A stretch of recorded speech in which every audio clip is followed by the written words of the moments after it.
So this is exactly what is going on with financial markets and why risk assets are so weak right now. Fed Chair Powell calls inflation too high, warns that we are prepared to raise rates further. Remember, we don't want them raising rates, but they have to because they are saying inflation is high. What they're really doing is spiking the economy, trying to crush inflation so that into political season 2024, all their political pressure can be relieved and they'll have the cover to start printing money again. That is the mission. Now, this is currently in white, the US CPI inflation. So it peaked and now it's falling, right? So the Fed is saying it's still too high. The blue line is the average of 5 major year-on-year outbursts of inflation from 1940s to 1980s. So this is what happens. Blue is the average. White is what we are doing. We are trending down. That is incredibly positive for long-term investors in risk assets. S&P 500 in white following in blue average trajectory following major peaks in inflation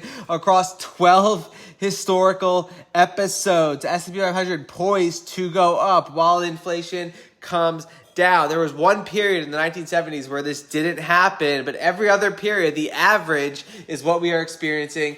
Very positive. JP Morgan, crypto price prediction, limited downside. What JP Morgan is saying, this is fascinating.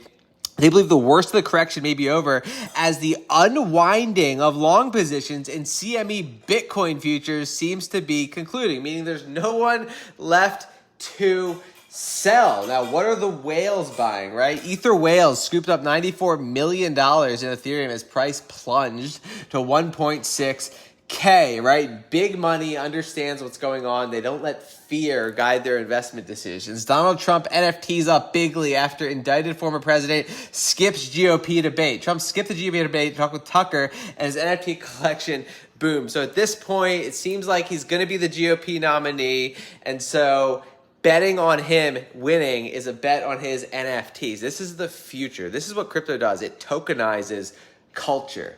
Absolutely massive.